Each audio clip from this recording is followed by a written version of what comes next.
कृष्णं वन्दे जगद्गुरुं। सर्वेषां सुस्वागतम्। अद्य तु आवाम् एपिसोड्स् ऑफ ग्रेस पॉडकास्ट इति चलचित्रस्य सप्तमचलचित्रे अद्यैव आवां वर्तते। तु अद्य मम समीपे किरण मोटानी महोदय अस्ति।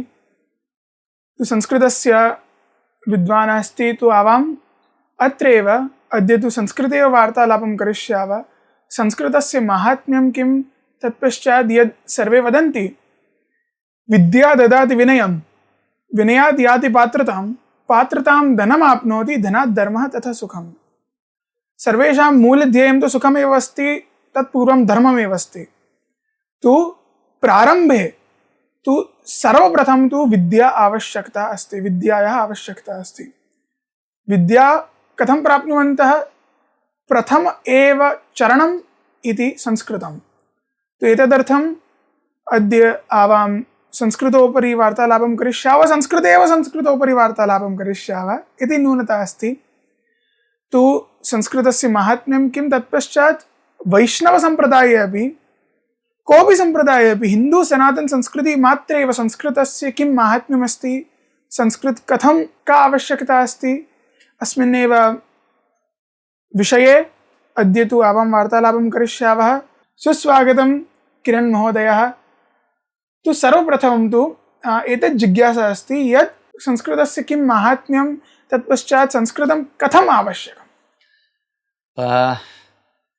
महोदय, प्रारम्भे तु अहं वक्तुम् इच्छामि, अहं न कोऽपि विद्वानः, अहं छात्रः एव। संस्कृतस्य अध्ययनं करोमि, पठने यत्किमपि ज्ञातवान् पठितवान् च तस्य उपयोगं कृत्वा अहं सम्पर्कं करोमि, संवादं करोमि, येन मम स्वयमेव संस्कृतस्य अध्ययनमपि भवति। द्वितीयं, यथा महोदय उक्तवान्, संस्कृतस्य माहात्म्यम् इति विद्या प्रारम्भिकस्तरे एव आगच्छति, तेन एव धर्मस्य रक्षणं भवति। तर्हि अस्माकं धर्मस्य रक्षणं कर्तुं कथं शक्यते इति प्रश्नस्य उत्तरं यदा अहं चिन्तयामि चेत् अस्माकं सर्वे ग्रन्थाः संस्कृते एव लिखिताः वर्तन्ते। तर्हि तस्य अध्ययनं कर्तुं वयं जनाः सिद्धाः वा, वयं संस्कृतं जानीमः वा न, तर्हि तदर्थं किं कर्तुं शक्यते? यदा वयं प्रारम्भिकस्तरतः वयं बालकान् छात्रान् संस्कृतं पाठयामः चेत् शनैः शनैः संस्कृतजनानां वर्धनं भवति। ये पठन्ति ते संस्कृतस्य अध्ययनं कुर्वन्ति, वेदानाम् अध्ययनं कुर्वन्ति। तत् आधारेण वेदे पुराणे ये केऽपि अस्माकं ऋषयः मुनयः लिखितवन्तः, तस्य मूल आधारं किं, ते किं वक्तुम् इष्टवन्तः, तत् सर्वं ज्ञातुं वयं शक्ष्यामः।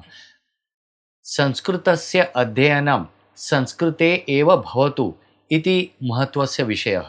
वयम् अनुवादरूपेण बहुत्र स्थाने यानि पुस्तकानि भवन्ति तस्य अध्ययनं कुर्मः, परन्तु अनुवादे बहवः विषयाः अपभ्रंशाः भवन्ति, ते क्लिष्टाः दोषान् भवन्ति। तर्हि तत् निवारयितुं यदा वयं संस्कृते एव पठामः, संस्कृतेन अध्ययनं कृत्वा तस्य मूलभावः किं तत् ज्ञातुं शक्ष्यामः। बहवः पण्डिताः, यथा वयं पश्यामः, एषा अस्माकं पुरातनी भाषा, तत्र अस्माकं बहवः ग्रन्थाः वेदाः पुराणान् लिखितवन्तः। तस्य रक्षणम् इदानीं यदा कर्तव्यं चेत् वयं स्वयं तस्य दायित्वं स्वीकुर्य वयं संस्कृतस्य अध्ययनं कुर्मः, येन ते पठितुं शक्ष्यामः। यदा वयं संस्कृतं वयं पठामः तर्हि अग्रे अस्माकं ये बालकाः वर्तन्ते, अन्यजनाः ये भवन्ति, ते अपि पठेयुः। तद् आधारेण धर्मो रक्षितः वदन्ति। तर्हि तस्य मूल आधारम् एतदेव। वयं सम्पूर्णे विश्वे भारतदेशस्य माहात्म्यम् इति भारतस्य संस्कृतिः, तस्य रक्षणं कथं शक्यते?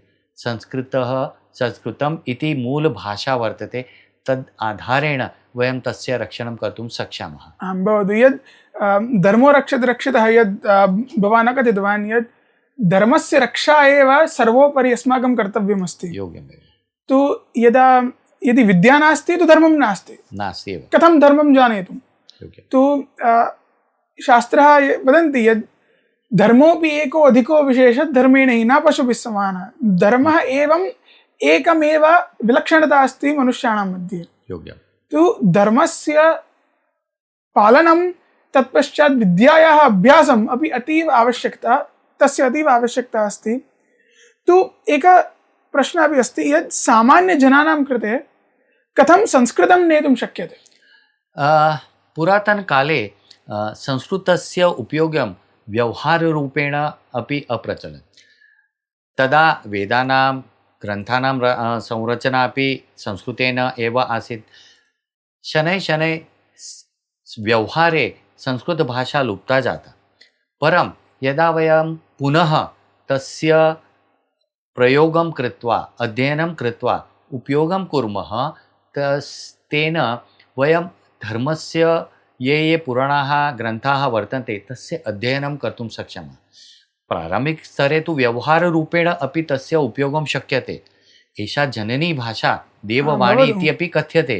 तर्हि मधुरा भाषा एषा वयं सामान्यव्यवहारे आनयामः चेत् तस्य उपयोगम् अधिक जनान् प्रति नेतुं शक्यते। वयं तस्य उपयोगं कृत्वा सामान्यव्यवहार कर्तुं शक्नुमः। तद् आधारेण जनाः एतस्मिन् भाषायां किञ्चित् आकृष्टाः भविष्यन्ति। तद् आधारेण ते पठन्ति। तत् पठित्वा शनैः शनैः वयं स्वयमेव अध्ययनं कर्तुं शक्नुमः वेदानां ग्रन्थानां कृते।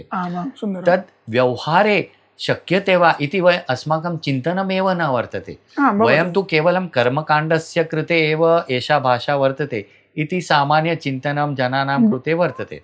परं सामान्यव्यवहारे अपि एतस्य उपयोगं शक्यते। सामान्यतया यदा वयं चिन्तयामः तर्हि कथा, कविता, गीतं, नाटकम् एतत् सर्वं संस्कृते शक्यते। यथा अस्माकं भरतमुनेः नाट्यशास्त्रं सम्पूर्णं संस्कृते लिखितम् अस्ति। नाटकस्य विषये तेन तदा यत्किमपि चिन्तनं कृतं सः लिखितवान्। तत् आधारेण इदानीन्तन ये नाटकानि रूपकानि चलन्ति तस्य मूल आधारं तद्विषयमेव। अतः व्यवहारे अपि तत् शक्यते। वयं सामान्यसंवादं यथा इदानीं कुर्मः तथा सर्वे अपि कर्तुं शक्ष्यन्ति। केवलं किञ्चित् परिश्रमेण अध्ययनं कर्तव्यम्। संस्कृते तु अनेके महान् नाटकाः अपि सन्ति यत् कालिदास महाकवि कालिदास प्रणीतानि। चिन्तयतु, अभिज्ञानशाकुन्तलम् अस्ति, तत्पश्चात् कुमारसम्भवं, मेघदूतं, रघुवंशं। कियत् साहित्यं वर्तते अस्माकं संस्कृते। तर्हि तेषाम् अध्ययनं मूलसंस्कृते यदा कुर्मः चेत् कियत् आनन्दं प्राप्तुं शक्ष्यामः। अस्माकं पुष्टिमार्गे एव नृसिंहविजयमहानाटकम् इति अति प्रसिद्धः अस्ति। योग्यं। तु नाटकानि तत्पश्चात् यदि व्यवहारे संस्कृतं यदि आगच्छति तु सर्वोपरि सर्वसुन्दरं वस्तु अस्ति। तथापि सामान्यसंवादे व्यवहारे वयम् आनयामः चेत् बहवः जनाः शृण्वन्ति। ते अपि जानन्ति यत् एतस्य उपयोगं सामान्यव्यवहारे शक्यते। बहवः जनाः न जानन्ति एव तद्विषये। तर्हि एतत् बहु सरलं मार्गं प्रचारप्रसारार्थम् सुन्दरम् इति। एकं प्रश्नम् अहं प्रष्टुम् इच्छामि।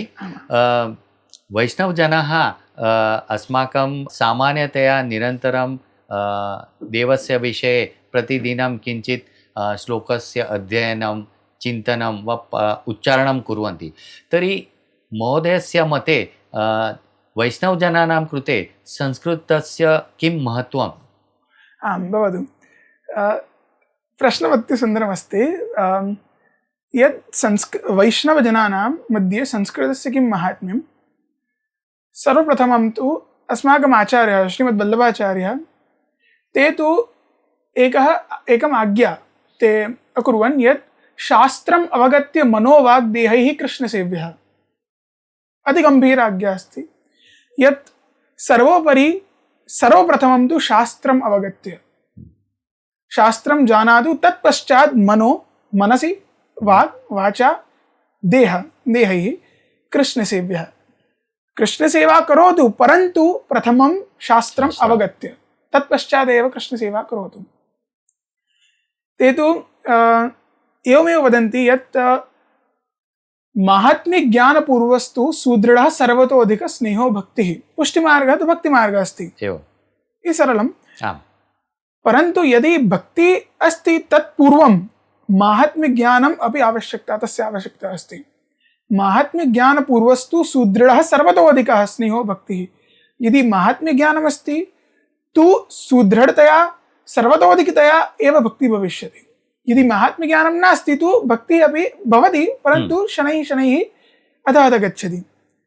तु एतदर्थम् अस्माकं पुष्टिमार्गे तु संस्कृतस्य अतीव आवश्यकता, अतीव माहात्म्यमस्ति।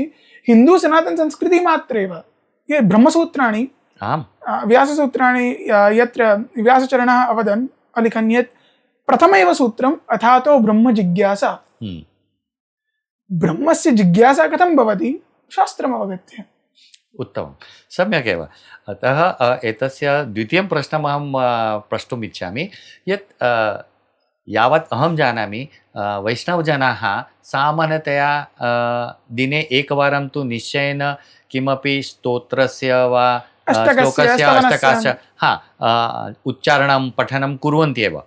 परं यथा मम ज्ञानं वर्तते तत्र उच्चारणस्य माहात्म्यं ते न जानन्ति। बहुवारम् अहमपि श्रुतवान् ते दोषेण केचन उच्चारणानि कुर्वन्ति। तर्हि उच्चारणस्य किं माहात्म्यं संस्कृते इति कृपया बोधयतु। आम्, यदि उच्चारणम् अशुद्धं भवति तो अर्थस्य अनर्थं भवति। एवं जनाः तु अष्टाक्षरमपि अशुद्धं वदन्ति। श्रीकृष्णः शरणं मम इति मूलमन्त्रं, श्रीकृष्णः शरणं मम। ते तु अनेकानि अनर्थानि सन्ति। तु अस्मिन् इदं कारणं न भविष्यति। एतदर्थमेव उच्चारणस्य माहात्म्यमस्ति। उच्चारणं तु संस्कृतस्य मूलं। यत् पाणिनिसूत्रे यत् सूत्रमस्ति तुल्यास्य प्रयत्नं सवर्णं संज्ञाप्रकरणे, तदेव सूत्रे तु समग्र उच्चारणस्थानस्य परिकल्पना, तत्पश्चात् तस्य विस्तारीकरणमस्ति। तु यत् कवर्ग चवर्ग टवर्ग तवर्ग पवर्ग पञ्चवर्गानि, यद् कण्ठ तालु मूर्ध ओष्ठ अनेकानि उच्चारणस्थानानि सन्ति। यदितो कण्ठतालु ओदूतो कण्ठोष्ठं वकारस्य दन्तोष्ठं मिश्राणि अपि सन्ति। तु उच्चारणं यदि समीचीनं भवति तु पाठमपि समीचीनं सुन्दरं भवति। उच्चारणस्य तु मूलम्, उच्चारणं तु मूलमस्ति। यदि भावना श्रेष्ठमस्ति तु उच्चारणं गौणं भविष्यति। परन्तु यदि उत्कृष्टता न भवति तु उच्चारणस्य अधिकता, तस्य लाभः अपि तावत् न मिलति यद् उच्चारणे दोषः वर्तन्ते। अतः किञ्चित् अध्ययनं कृत्वा संस्कृतस्य उच्चारणं वयं जानीमः चेत् उच्चारणे अस्माकं दोषाः निवारयितुं शक्यते। शुद्ध उच्चारणं कुर्मः चेत् अधिकाधिक लाभं वयं प्राप्तुं शक्नुमः। भवतु पुष्टिमार्गः सकाम भक्ति नास्ति, परन्तु किञ्चित् किञ्चित् ये आचरणं मानिस्तः तु एतदर्थं तत् वाणीं तु आवाम् इति अस्माकं कर्तव्यं यत् शुद्धरूपेण वक्तव्यम्। आम्, तु एकः अन्तिमः प्रश्नमस्ति यत् बालकेभ्यः संस्कृतं किमर्थं पाठितव्यं? सम्यक् प्रश्नः महोदय कृतवान्। तर्हि अस्माकं भविष्यः बालकाः एव। यदा वयं किमपि रक्षितुं शक्ष्यामः तस्य शक्यता केवलं बालकान् यत् किमपि पाठयामः चेदेव शक्यते। वयं किञ्चित् पठामः, जानीमः, संस्कृतस्य अध्ययनं कुर्मः, वेदानां श्लोकानाम् अध्ययनं कुर्मः। परं यदा बाल्यकालतः एव ते पठन्ति चेत् तस्य अधिकाधिक प्रयोगम् आजीवनं ते कर्तुं शक्ष्यन्ति।